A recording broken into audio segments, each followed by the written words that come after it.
My stepdaughter's mom once told me that I'll never be her mom and made it clear that I should never try. Now my husband is furious that I excluded her from my parents' will. Posted by you/conscious_tension 491. I, 35F, have 2 kids, 17M and 17F, and one stepdaughter, 18F, whom I met when she was 11.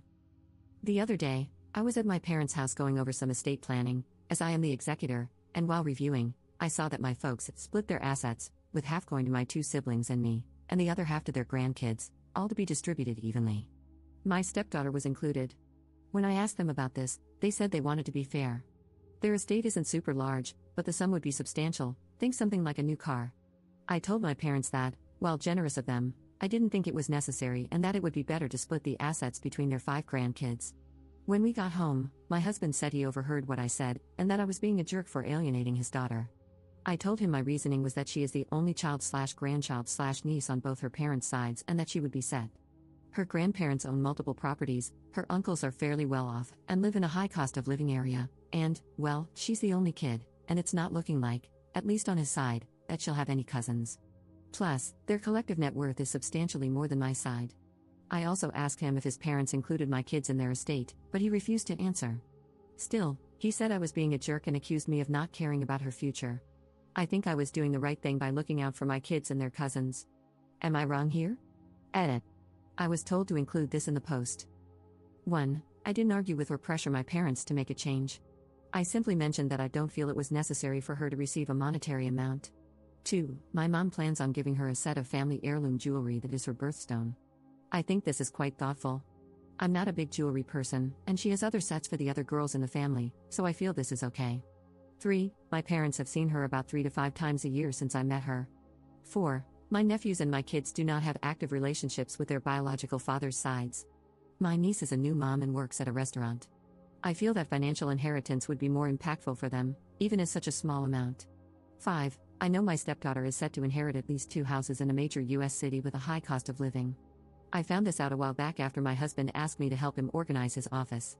I had to read through papers to know how to file them accordingly. The paper was a certified copy and was drafted soon after we married. My kids were not included. I am not sure if it has been updated.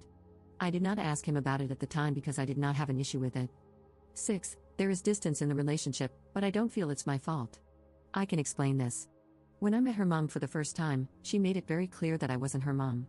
I didn't see this as an issue because I didn't want to overstep, and as a mom myself, I could understand where she was coming from and respected her request. But as time progressed, our opportunity to spend time together became less frequent. At first, my husband had every other weekend visitation. It became less frequent as she became a teenager because she wanted to spend time with friends, hang out, etc., which I see as normal teenage behavior. Another factor is that we were never invited to be included in major celebrations for her.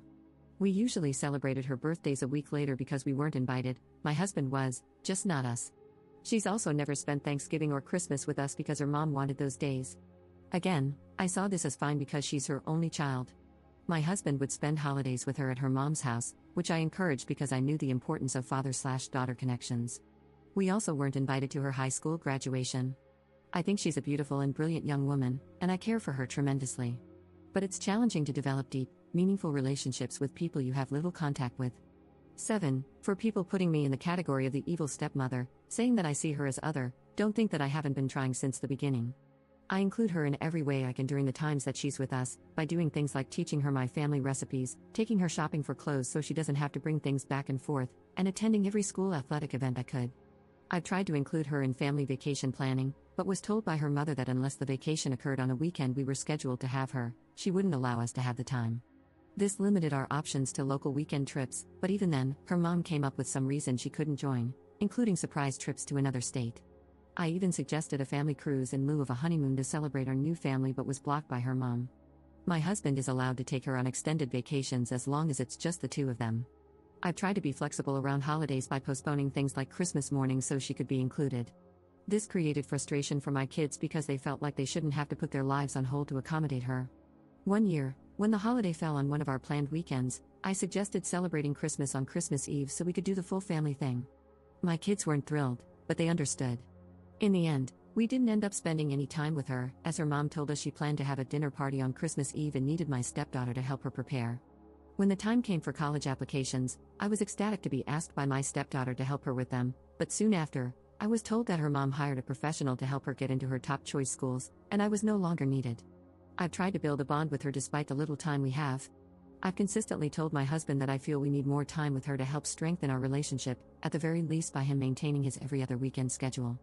He's told me that ultimately, her mom is her mom, and she determines her schedule and how she spends her time. He's also expressed that he fears if he undermines her mom, he might lose the time and relationship he does have with her. I don't want to be the reason for any break in their relationship. His time and relationship with her haven't changed, so maybe he doesn't see the need for me or my kids to be involved. But if he doesn't advocate for us, then what am I supposed to do? Update 1 day later. I haven't had the opportunity to discuss all of this with my husband, as I was waiting to speak with my therapist to get advice on the best way to approach the conversation. However, I did receive a phone call this morning from my father-in-law, whom I see as an absolute angel of a man. Apparently, my husband told his mom about our argument, and my mother-in-law went off, which is how my father-in-law found out about it.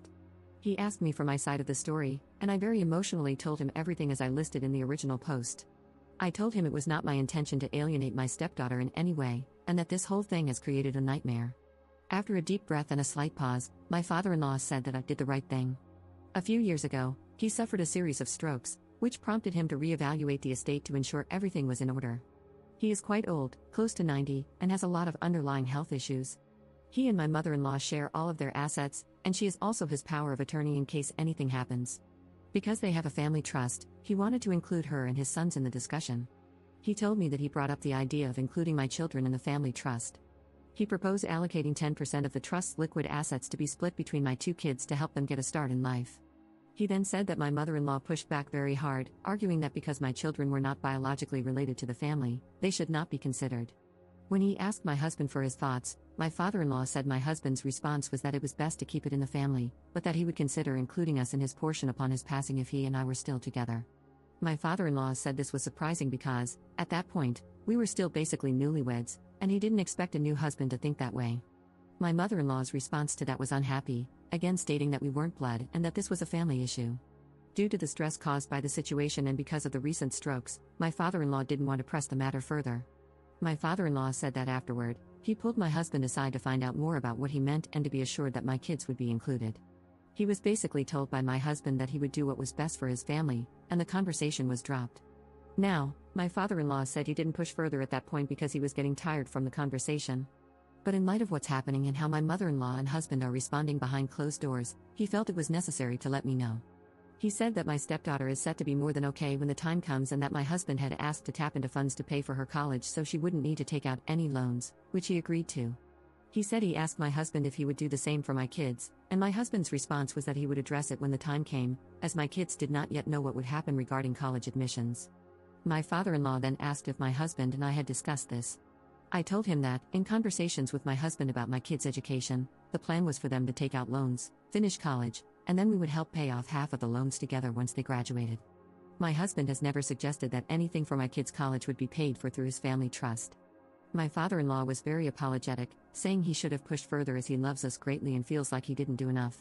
I told him it was not his fault and that he shouldn't feel responsible for any of this, and that I didn't want him to feel obligated to make any changes or bring it up with my mother-in-law or husband because I knew it would create additional stress for him, and I wanted him to take care of his peace.